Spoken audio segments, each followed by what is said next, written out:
So hello everyone and welcome to this video in the series of discussions around radical geography. We're really fortunate today to have Cheyenne joining us all the way from Bergen. Now, would you like to just introduce yourself to start with? Yeah, well, hello everyone, and thank you very much, Paul, for inviting me to talk about degrowth today. Looking forward to it. My name is Cheyenne Choklazar, and I'm a PhD fellow at the University of Bergen in Western Norway. My field is political ecology primarily. It's also quite interdisciplinary with human geography as well, and maybe some critical agrarian studies and so forth that I engage with. My research focus has primarily been on energy for the past few years. And that's what I'm writing my PhD project on as well. It's on solar transitions in northwestern India, looking at the largest solar power plant in the world, and kind of like some of the scalar biases and the environmental justice concerns around them, and how accountability relations can be adjusted and modified. But yeah. Did you just want to give a bit, just in terms of, because this is engaging with teachers, your education background? Where did you kind of go to school, university, and all those sorts of things? So I guess for my high school, I went to a school called the United World College. There's a branch in the UK and about 12 or 13 other schools around the world. And it's an IB program. And then where I studied geography, and I think there might be some interesting reflections there to come back to as well, like studying geography as a high school student. Then I went to college in the US. Was there for about 4 years or so. Then which was an interdisciplinary program. We had this like 1 major, 3 minor thing to do, and that's kind of been the path I've more or less been on since. The master's program I did, University of Oslo, is at the Center for Development in the Environment. And it's quite interdisciplinary. That the idea is to bring people from a lot of different fields and contemplate on these issues with kind of mixed methods and also like academic traditions and so forth. Yeah, and I guess that brought me then to University of Bergen. Oh, excellent. One of the things I wanted to start as well just saying is to give a bit of context to this. In the UK, there's been some interesting, I guess, instructions or guidance issued from the Department for Education. Now, this was 2 years ago, and there has been discussion since, but I'm just going to read the language. There were the Department for Education issued a directive or a guidance that said materials produced by groups with extreme political stances have been barred from the English classrooms. And that's in terms of the relationship, sex and health curriculum was where this was directed. But it was saying that most of these extreme principles, things like racism, anti-Semitism and authoritarianism, they're not necessarily controversial in themselves. We can understand why we wouldn't want to necessarily be promoting those things within the classroom. But in that list, it also included opposition to capitalism. And the phrasing was the desire to overthrow democracy, capitalism, or the end to free and fair elections. And there was some very interesting, this was 2 years ago, but this seems to have rumbled on, and there's this sense from school teachers that to challenge capitalism or just to be in the classroom is seen as something that they don't necessarily feel that confident around. And I think that's something that maybe can sit at the back of this discussion as an interesting context to this. I think there's, looking at, for example, in Ivan Illich's Deschooling Society, or Chomsky's Manufacturing Consent, right? There's like decades-long traditions of kind of looking at how these things have been implemented and discussed, right? Chomsky essentially argues that education is a tool for something I'm paraphrasing here, for like conformity and stupidity. Yeah, there's lots of parallels in terms of the sense of being submissive to an authoritarian figure, uniform, the discipline of the school day, that I think some people are definitely critical of in that sense of, it also comes across as well when government ministers describe what education is for, and they talk about education being, preparation for the workplace and gaining employment, and not necessarily talking in those broad terms of being able to engage critically in society and being a citizen and all those sorts of things that I think other people might think of. Should we throw it over to your slides? Yeah, I think this might be, let's see, yep, good. I'm guessing you can see my screen now. Should be 1 second. I will just do it.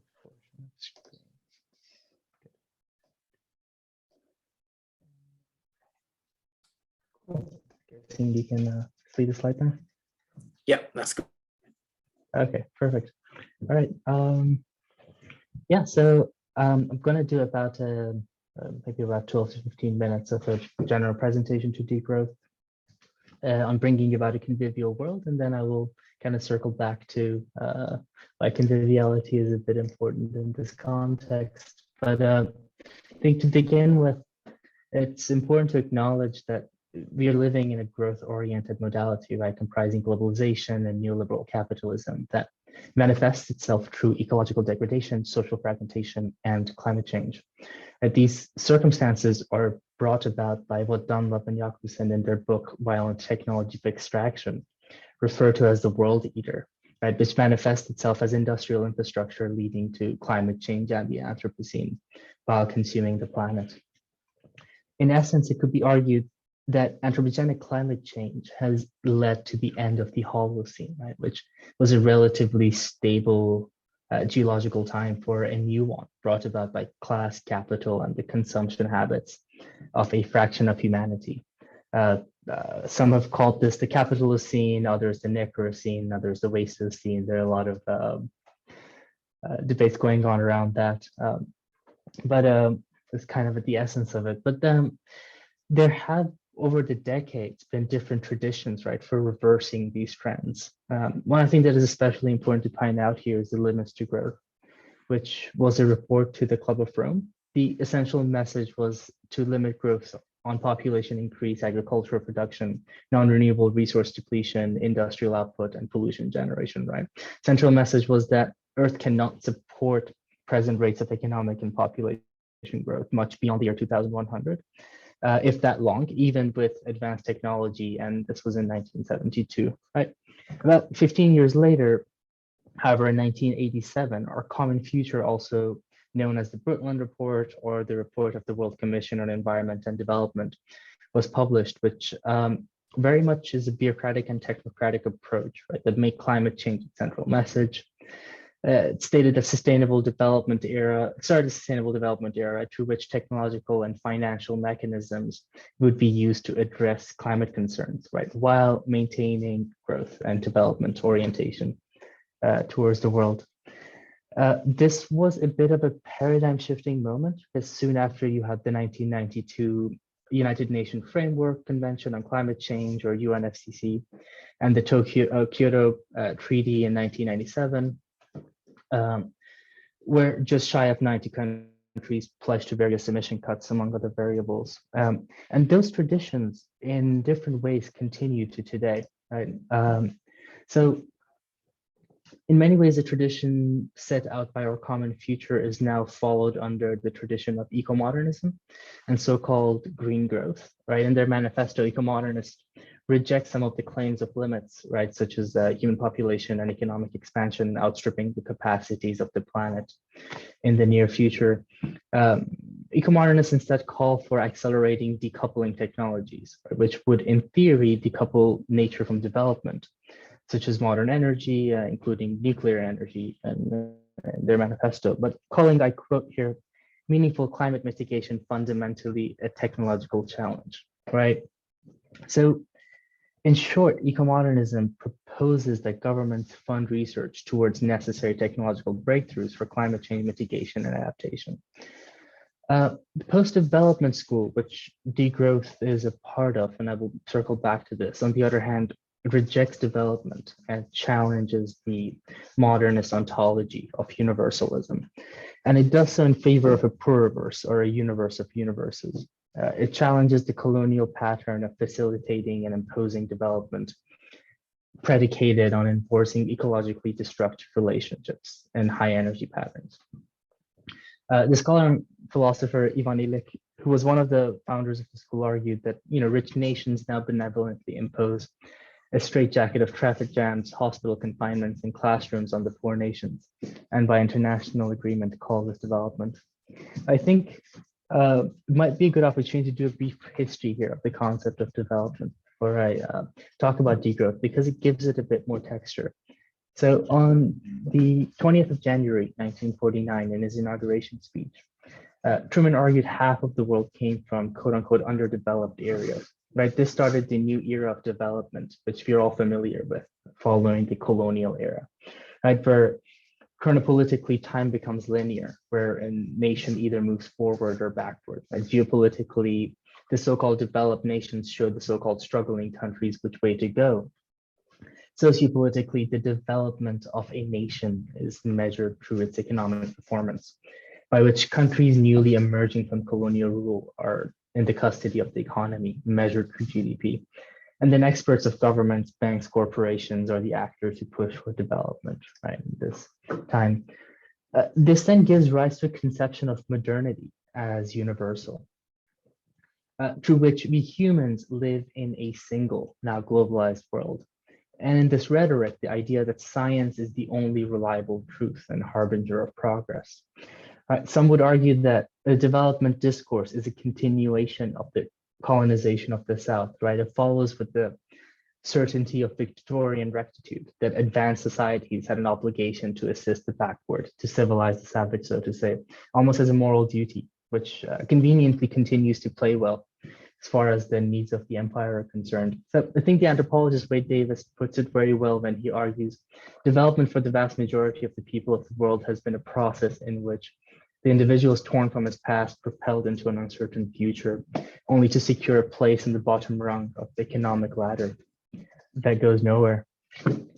So I think with this background, I will introduce degrowth, because despite often being falsely understood as a recession or GDP reduction, degrowth is at its core about reducing energy and material throughput in socio-ecologically just ways.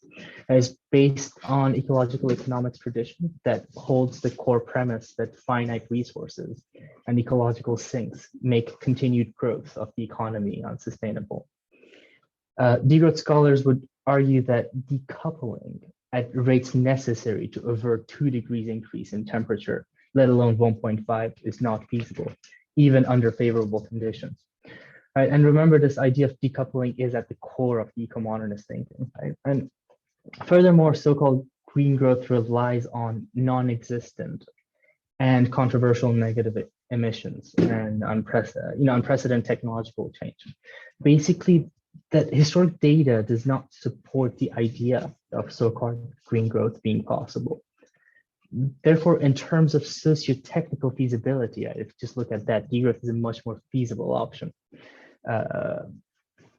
And one could argue that a good case can also be made on the decolonial nature of degrowth, right? As the technological approach to green growth relies on unprecedented levels of mineral extraction, coming from places where some of the most marginalized people in the world live, right, in both the North Atlantic world and elsewhere. So in essence, degrowth carried out in a socially just way would prioritize the politics of redistribution over that of expansion.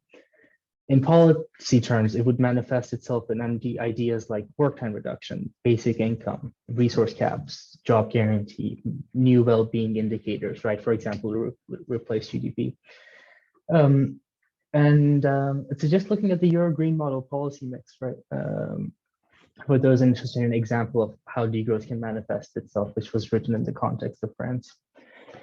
So in some ways, degrowth picks up the conversation where limits to growth dropped it off, right? Exploring democracy, justice, care, decolonization.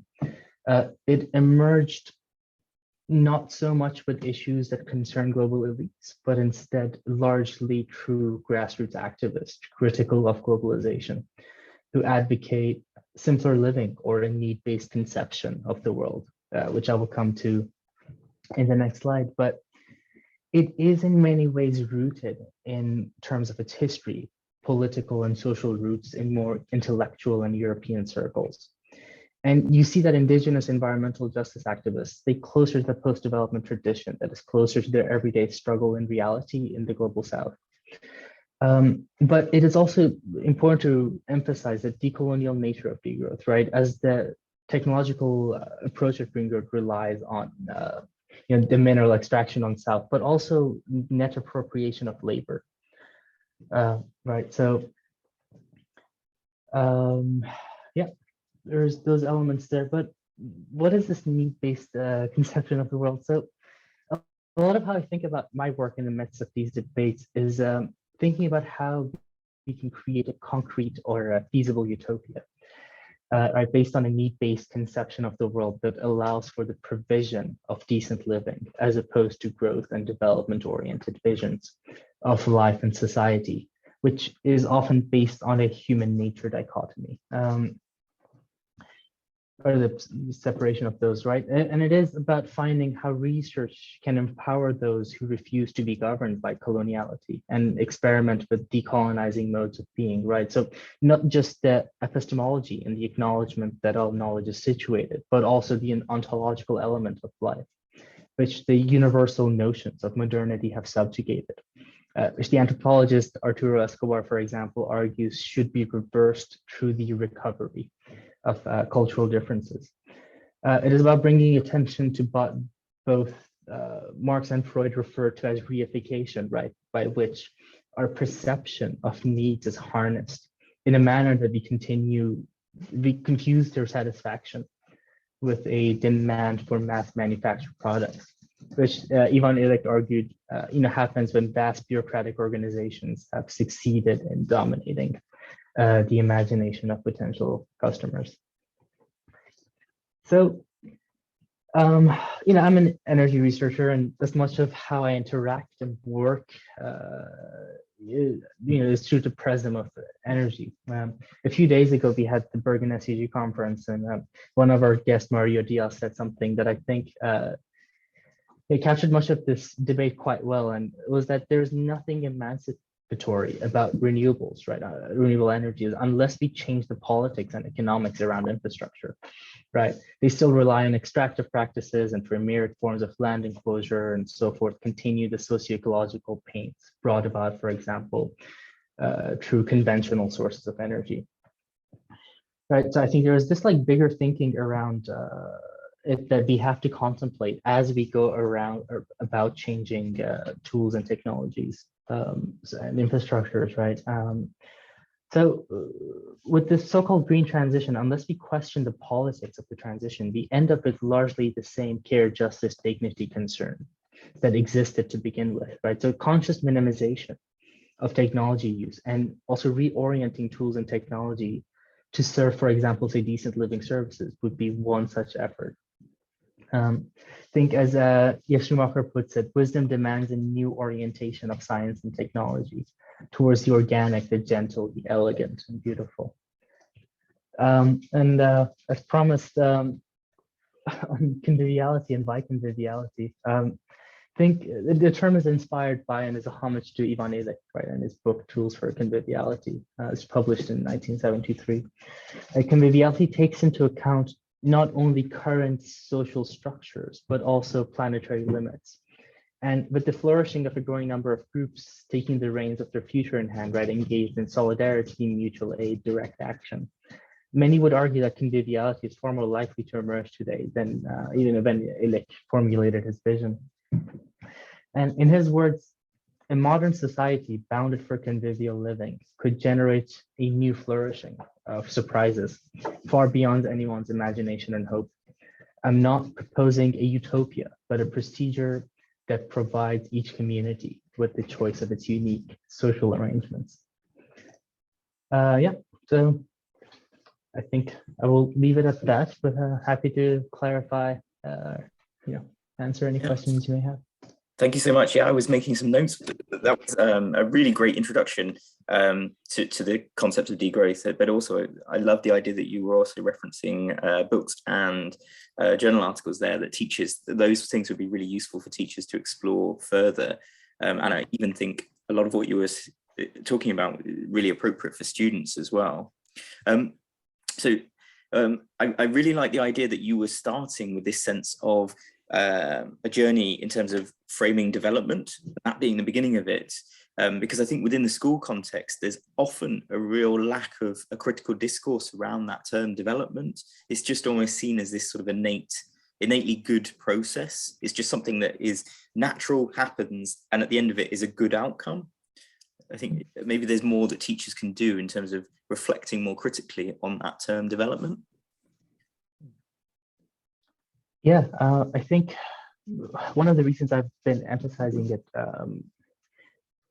more so is the fact that one of the critiques that degrowth often gets is that, and this is something that is talked about and discussed within the degrowth circles, right? For example, having degrowth for the north, and then so some other form of so that is, but also there's quite a bit of critique of just like development and growth oriented thinking that is coming from the global south, right? From Arturo Escobar, for example, in South America, or Vandana Shiva in Southeast Asia, and so forth and so on. So I think there's something to be said about like what are the historic roots of development and why do we think it's so good and what is it really leading to? I think in a lot of places it is causing ecological degradation and social fragmentation by hurting the fabric of societies. It's almost that question of what is it we're aiming for, and I think what degrowth does is it reframes a lot of this to think. I like the idea that it's not necessarily about a utopia and achieving a utopia, but it's essentially reframing so that then communities have far more choice within the direction and the way that they're structured. One of the things I was then picking up on as well was this idea of indigenous knowledges as well, and the role that Indigenous communities and their own structures of knowledge and their own stories are part of this as well.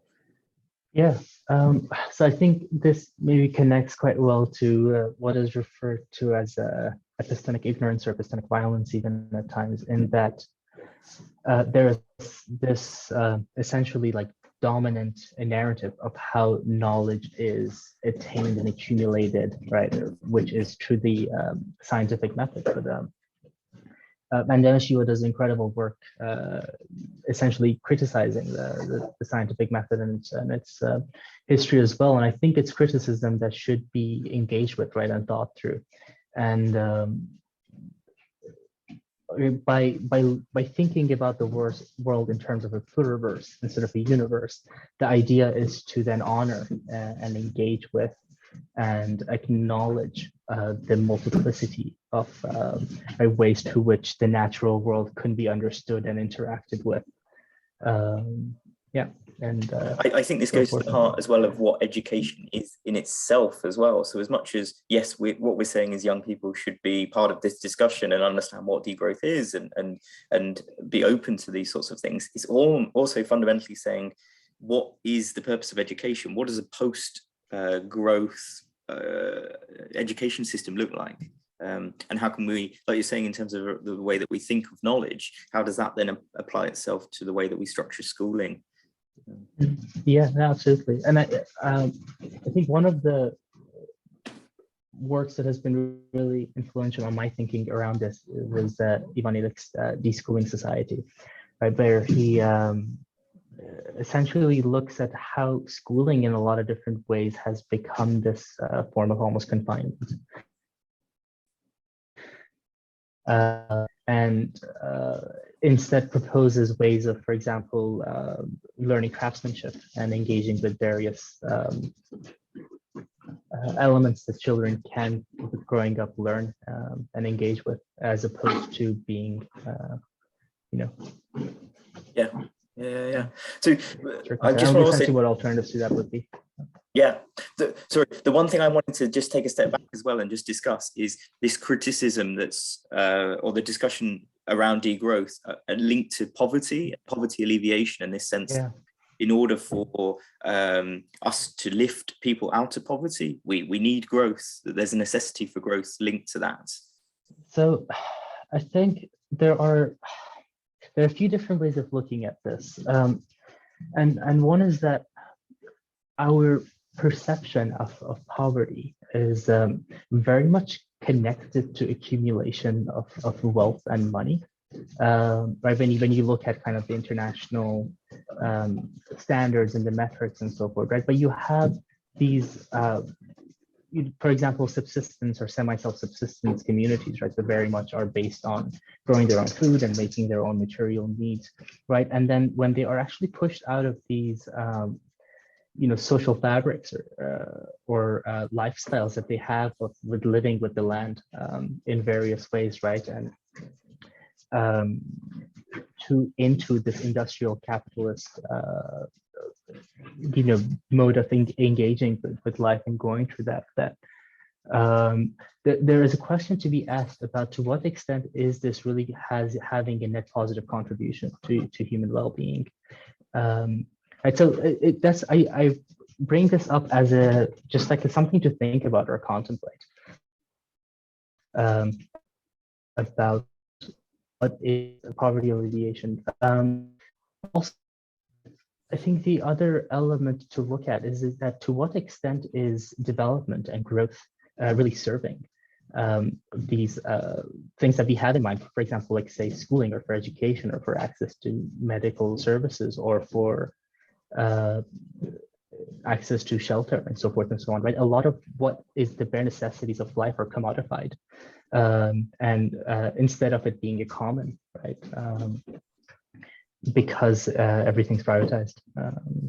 That's something that really interests me as well, that sense of ownership and exploring the commoning of resources, and also, so I guess, is it the one that you research yourself around energy? Yeah, so I'll circle back to energy in a second, but I was just thinking about, so an alternative to there's this idea of like urban common institutions or urban common institutions.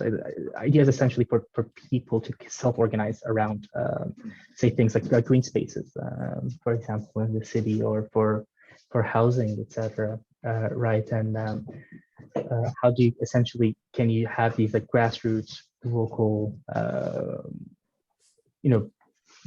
organizations of people based on solidarity, for example, mutual aid, etc., to transform some of these commodified things into common. But I think in terms of energy,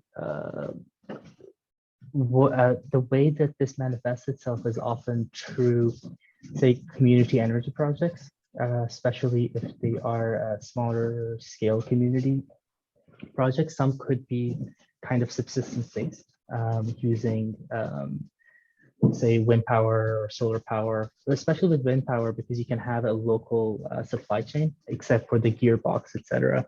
But then you could use direct mechanical power as well. And the justice outcomes of these projects can be quite good, in that not only can you produce enough energy for your own community and have the direct benefits of that, but if you create a surplus, then you could sell that essentially to the grid, where in a lot of places this is becoming increasingly more possible. And then in certain cases, then this money is often used for improving, say, for example, having language classes of languages of communities that their languages are endangered, right? Or having like cultural events, right? Because of kind of globalization and industrialization and urbanization, a lot of ways these kind of traditional lifestyles or cultures have been weakened, right, over the past decades. And this is kind of a way of reversing that as well, right? So as we need some energy for the provision of, say, decent living services. And there is a question to be asked here about how we can go about generating that. I think what's also interesting is the role of schools as the potential that they have for playing a key role in this. It's interesting, this word conviviality is one that I have not necessarily come across so much, but it makes so much sense within this context. And I think there's so much potential for schools to be that heart of the community and play a key role in this. But the other thing I wanted to just to talk about as well was that sense of how much of this do you think is also about opening up young people's imaginations and the sense of possibility, and that the role teachers can play in actually, I guess, it is things like exploring universal basic income and the 4-day week as tangible aspects of this. Yeah, I think one thing I would say is there is, and I see this as my role as a researcher, academic, and also someone who, as a public citizen, essentially, that, like, how does thinking, and this is the idea of concrete utopia or like feasible utopia, right? This is of how we can actually think about a lot of these things that would contribute to human well-being and are feasible to actually implement, right? And the challenges are often political, or because there is kind of like old powers that are still quite influential in determining what ends up happening or not happening, and actually bringing them about. For example, through direct action, mutual aid, solidarity, and so forth, right? But also just by like engaging with them, and not being too concerned about it seeming too utopian, because it's attainable. What you've just said gets me thinking about this idea of the historical narrative and the way that that's communicated, particularly within the school context, to young people. And so the way that young people perceive, be it development or just how the world has evolved and the structures of it, and how fixed or how malleable they come across to people. And I think that teachers communicate it has so much power in actually opening up an understanding around that is potentially part of the problem, in terms of the control that the development has over that narrative. Yeah, just knowing about these things completely changes like how one engages, right, with the outside world, like of what is possible and what are like movements around the world working on, right? I think just to some extent, a lot of these conversations and debates, one has to go a bit out of their way to find out about, right? And I think it can be quite empowering to engage with them, and by discussing them, talking about them, referencing them, right, in both like intentional and subtle ways, I think we can do quite a bit in allowing for new socio-ecological relationships, right? Yeah, I guess that's also the thing that we've not touched on too much, is that relationship with the rest of nature, and the idea of how humans kind of perceive their role within the world, and that relationship, which I guess is a much bigger kind of more philosophical discussion. Yeah, but it's quite central to a lot of the debates around post-development and degrowth, because if you look at the green growth or sustainable development tradition, it's very much based on this human nature, like dichotomy or duality of how they're in many ways separate, right? Which is something that you see it being very criticized and contested within the Pluriverse, thinking around these things, and that we are fundamentally connected and are in essence the same. So just in terms of kind of wrapping up, I was thinking, is there for teachers, is there maybe one thing that you think would be a really good thing for them to read or to watch, or is there anything you think which is a really good introduction or kind of summary of some of these ideas? Yeah, I think some of the books I had in the slides would be, I put them there so people see it, and the papers as well. But is there one that you just Jason pick out? Is it Jason? Yeah, I think Jason Hickel has a great book on this, and there's a Verso book coming up. I think it's called Degrowth is the Future or something along those lines in a few months, which yeah, I have the chance to, but I guess we should mention Jason as being quite a prominent voice within this space. So, Jason's done a lot of work in terms of moving the discussion and engaging with this. Great. Yeah. Thank you so much for taking part in this, and this is of course, food for thought for teachers, and a real hopefully point to jump off from for lots of people to explore this more. So thank you so much. Yeah, appreciate it. Thanks for the invitation, and best of luck. Cheers. Cheers.